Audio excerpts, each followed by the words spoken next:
Hey everybody, this is Brett.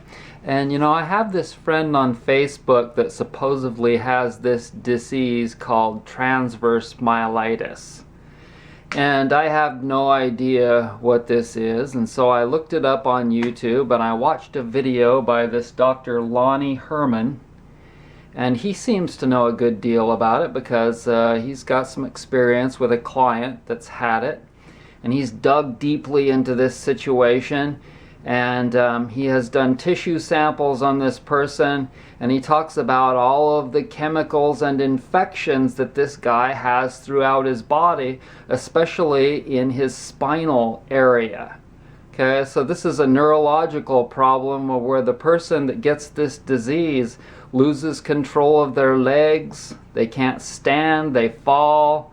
It happens with the arms as well. Okay, I want to read to you the comments that I wrote because I don't know if he's going to post these comments. They're only allowed upon approval. So I would like to read to you these comments that I just wrote because, it's pretty much the same deal as all the other things that I talk about in my videos. Okay, so the first comment I wrote: so far what I'm hearing is that this guy, his client, was toxic with infection and chemicals all throughout his body. The answers to these problems are still generally the same as all the other diseases.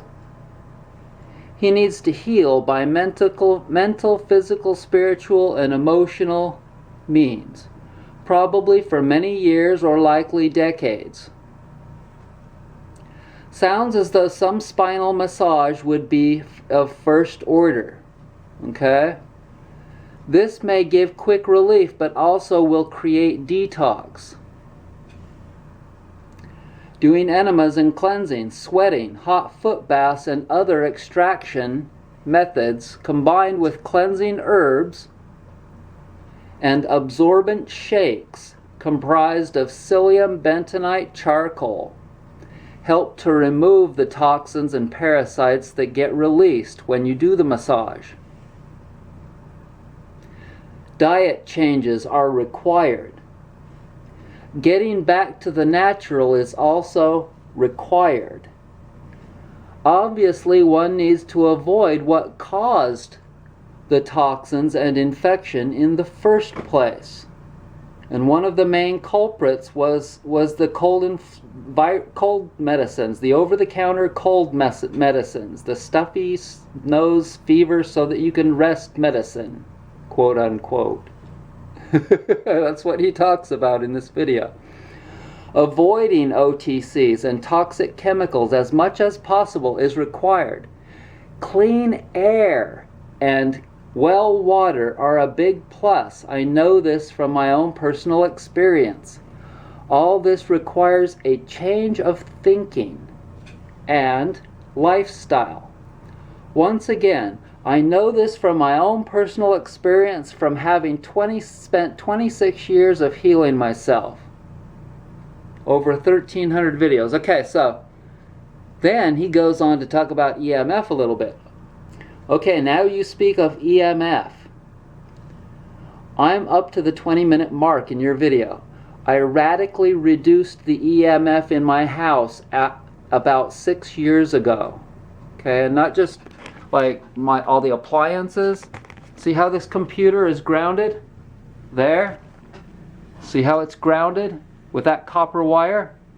I could put my face right up here and I'm not getting all that static, all that electricity coming off of this.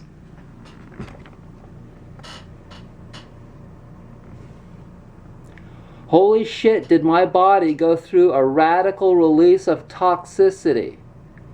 And there's a video. I'll try and put that at the end of this video along with this video that you can watch. Okay? But I wanted you to see my comments because I doubt that he's going to allow these to be posted because he's trying to sell.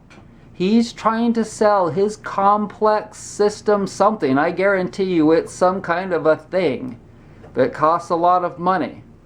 I don't teach that. I teach simple, natural methods, real ways for people to heal. And they generally take a long time. But they work. And they work without creating any troubles and bankrupting you. It took a long time for people to get into this. It takes a long time for people to get into these situations. It's not just like, oh, overnight they all of a sudden got this problem. Well, generally that's just not how it works. There's that, and the computer I'm using right now is grounded using a copper wire. You see, the muscles now want to relax. When you get rid of all the static electricity, the muscles want to relax. But the body can only stand so much strain, and so I believe your body intentionally tightens up against the release, like brakes on your car, resisting speed going down a hill. Okay? And your mind will like resist the healing too. And you can only heal so fast. If we could heal so much faster, I mean, we'll learn things. There are things, natural ways, and herbs, and like the shakes that I've taught you about, the bentonite, psyllium seed, and charcoal, activated charcoal shakes. They really increase your speed of healing because they allow you to absorb toxins in your digestive system. And so there's all these ways that you can help facilitate the release of all this toxicity that's causing tissue degradation in your body. And you've got to do that or you'll feel sick. Enemas are required for quite a long time for a lot of people. So anyways, there you go. That's my 2 cents. I do holistic consultations. I don't charge a lot. It's $50 for an hour. Cheap. There's the link, and thanks for joining me. I hope you are well.